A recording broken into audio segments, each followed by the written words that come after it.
Hello, welcome to Lemon Studios, where we talk anything and everything entertainment. I'm, of course, the Lemon himself, Zeke Lemon, and this is my review for Weapons. But before we get into that, let's get the house clean out of the way. Share them to leave a like. Comment below, let me know your thoughts on Weapons, and of course, hit that subscribe button as it helps me grow into my YouTube career. I will greatly appreciate it. Now, all that out of the way, let's get into the review, shall we? So, man, this movie has been on one hell of a ride. Like, it just started high, and then it just never let up. And when you have these types of stories that this movie goes on, because for those of you who don't know, like, this movie has had eyes on it just from the script. I remember there being like a really big bidding war over it, and then like when Jordan Peele, Monkey Paw Productions, when they lost it, apparently it's rumored that he fired the management team for losing this, and it went up for like $40 million, I believe. So when there was that type of a bidding war, that much money at stake, and that someone was so upset, supposedly, that they fired their management team for losing out on the script, you know, like, wow, what is this? What is this movie, right? And then the marketing starts. And what they did is that, look, they just, they hammer it home into the trailers as well, but one night, a bunch of kids woke up at 2:17 a.m. and they just ran out and they never returned. And what they did before the trailers even start was just post the ring camera footage. Oh, I'm getting chills again just thinking about it, of the kids running, being super straight. And, you know, there was no audio, there was no nothing. It wasn't even a GIF. It was just videos of these kids running out the door, and you're seeing them running out within the streets. And I was like, damn, that's really, really creepy. And then the trailers came out, and I was like, okay, yeah, this movie looks great. I didn't even want to see a trailer before this movie. And then, you know, the reviews start coming out. It's at 100%, and now I think it's at 97. But like, what the hell? Like, how much more hype can this movie get? And then I go in as blind as possible, because Zach Cregger, who directed Barbarian as well, that's the other thing, when you hear who's attached to it. And this is his follow-up film, because Barbarian, to me, is a really good horror movie. And I do think he outdoes Barbarian in a lot of ways within this. Kind of a similar structure within it, but man, when I tell you, I don't know how this movie did it, but it exceeded the expectations that I had. And I'm telling you, my expectations were really high for this movie. I guess maybe as I was going in, I was starting to temper it a little bit, because I was like preparing to be disappointed. But no, this movie to me is absolutely phenomenal. So like I was saying, Zach Cregger, the director, his first film was Barbarian, and in that movie he messes with point of views quite a bit. We follow the girl in Barbarian for the first half, and then we shift perspective to another dude. But the difference between Barbarian and this movie is that when they shift perspective, it was still within a linear timeline. Okay, this is a completely different day. We're just following another character until we meet back up with our girl, right? While here in Weapons, they do the structure of, all right, we're going to show the character that you're going to follow, whether it be Justine, played by Julia Garner, Josh Brolin's in this, Benedict Wong. A lot of our Marvel heroes are here within this, but I think like there was a total of 7 characters that we follow, and you see their name come up, and within that, okay, so all this is going to take place around the exact same time. We're just going to see the different perspectives of these 3 days, 5 days, what have you. It's all happening within.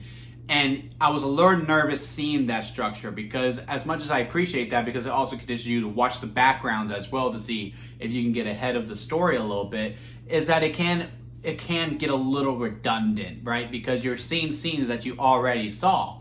So, but you just have different context when you get to that scene, knowing, okay, here's where this person was coming from while this person was dealing with this. Again, it's a cool way to show perspective, but again, it can run the risk of being redundant. And again, with the amount of characters that we shift perspective with, I was very nervous about that, thinking it was going to get stale and again, just a little bit redundant. It never feels that way. If anything, it really helps the movie have a different change of pace, a different tone. Hell, a different genre at that. You can really tell, like, when they were scoping this script out and they were saying, okay, so here's this character, here's what they're doing. Okay, so we're going to start off, we'll be traditional horror type movie. Okay, now we're shift here. Now we'll probably be a little bit more of a detective story here. Okay, now we're shifting here. You know what? We kind of been serious for a good 45 minutes. I think this is good to have some comedy for these for the 10 minutes that we're going to be spending with this character, we'll make it a little bit of a comedy. Okay, now we're going to shift here, we're going to shift there. Again, just the blending of genres and just how the execution of these characters, and again, the tempo and the pacing, it just feels very fresh every time we shift perspective. And also, it's really good on how to exceed the scares, the nerves, and just the tension that you feel as you're watching, because they really do good at establishing, okay, this setting right here, we know that at some point we have to face this setting. And when you see people start to go to it and we're starting to explore that setting, especially, this movie's great with the crowd too. I was in a full packed theater, and as this setting was about to go in, you can hear the rumbles of like, oh shit, here we go, we're about to face this thing. And there's also a character in their perspective that they are building to, that this is the main event. Like if we were gonna, like, in a lot of ways, this is like set up like a wrestling show where okay, our first story is going to rival the main event, and then the middle, again, we're just going to shift perspectives around here and there, and they all blend very well with each other, that built up to this main event. And when that character's name shows up, I'm telling you, the roar of the crowd is something I am going to remember for quite some time. It wasn't quite, Endgame or Infinity War level, but I'm telling you, when that name popped up, you could go, ah, shit, okay, are you ready? Because we're about to face this. You could just tell that the crowd was ready, but they weren't ready to face it yet. It was just an amazing experience to have with. I really hope you do see this in the crowd in the theater. Now, again, within that, it feels very fresh, but is the movie scary? It is being marketed as a horror movie. And I would say when it comes to jump scares, it doesn't really rely on that. It is more just making you feel very uncomfortable. I'm telling you, there was one scene with a door opening and a person walking out that I'm telling you sent shivers down. Look, oh man, if I could zoom in, my hairs are standing up just thinking about that scene when the door opens and is just sitting there for a little bit, and then this person is just walking. And when I tell you, it's one of the most creepiest things that I had ever seen in a really, really long time. And the movie just escalates and escalates and escalates. And again, once we get to this grand finale and everything's going down, and all of the genres really meshed together very, very well. It's very funny, it's very bonkers, it's scary. You're like, man, I really hope our heroes are able to do this. It is very satisfying. I can see some people going like, look, they took it too far within the ending. And that's probably where that 3% comes in from the 97. But to me, I feel like it just had to keep escalating. And once it gets to that point where, everything is, solutioned, if you will, it is just a ton of fun and just wacky, good. This is what blockbuster horror is supposed to be. My hair stood up. The characters I was very much attached to. I was really, really looking forward to each one's perspective, see how the journey goes. As for problems, if I had to think of one, because again, a lot of it, I do think like this is like a borderline, like almost a perfect movie, but no movie is perfect. I would say some problems I had is that maybe we had too many perspectives. Overall, every perspective has a purpose within the film. They do. But I do think, I can only think of two really that I'm just like, we probably could have cut that one here. But again, the flow of the whole entire movie.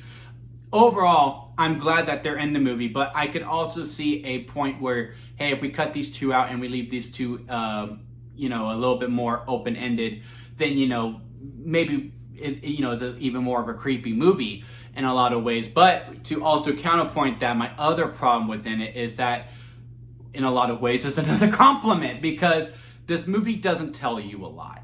And usually I am a huge advocate of that. Us as an audience are not idiots. In a lot of ways that you have to pay attention to the screen. As long as you're watching and the camera communicates, okay, this is how this works. They don't explain how this wackiness is really happening. I mean, they do, but again, it's not by dialogue. It's very much, okay, you gotta watch, okay, this person's doing this person's doing that. Okay, so that means this, and you're seeing how they're all really connecting the dots with their actions, not with just their words. It's not catered to the phones, right? Where, you're watching and you're listening so that you can follow along. No, you need to pay attention to the screen. But when everything was said and done, especially when it came to, the threat of the movie, again, I'm trying to be as, vague as possible, because I do think it's best if you go into this movie as blind as possible. But when the threat went away, or not went away, we're just going to talk about the threat. The threat of the movie, when everything was going down, and I would have liked a little bit more explanation of the threat and just understand how the threat is able to do what the threat is doing, because the threat is very, very intimidating. I mean, it commands presence in the film, which is very, very odd when with what the threat is. But the threat commands presence. It's automatically scary. You are frightened by the threat. And the way that the threat is able to do the things, make a bunch of kids disappear at 2:17 a.m. and among other things that you may or may not seen within the trailers, I just would have liked a little bit more explanation on how the threat got to that point or is able to do those things. But I'm also very much satisfied of not knowing and trying to put some things together and just theorizing what this threat is and how they are able to do what they do. But yeah, again, if I had to rank this on a lemon scale, we'll go sour lemon at the bottom. Expired store-bought lemonade. Store-bought lemonade, good, but hey, there's bad, it's not expired, so, we still give it a recommendation. Lemonade, it's a movie. Freshly squeezed lemonade, very good, very, very minor problems. And strawberry lemonade at the very top, because that's the best kind of lemonade. To me, Weapons is strawberry lemonade. I don't really have many problems with this movie. The only reason I had criticisms is because I think I have to have criticism of the movie.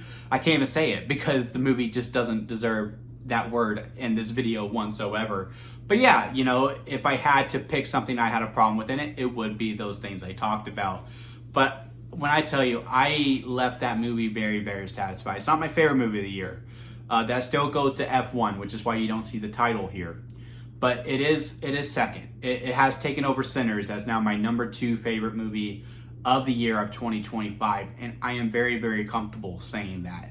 I want to go to the theater again. I hope I have another packed crowd to watch that, because again, just the ride that this movie takes you on. Again, with a door, the way that it's able to make a door open and someone walk, absolutely terrifying. And again, just give me the chills that I got from the first time that I watched it. Even talking about it is a testament to what this movie is.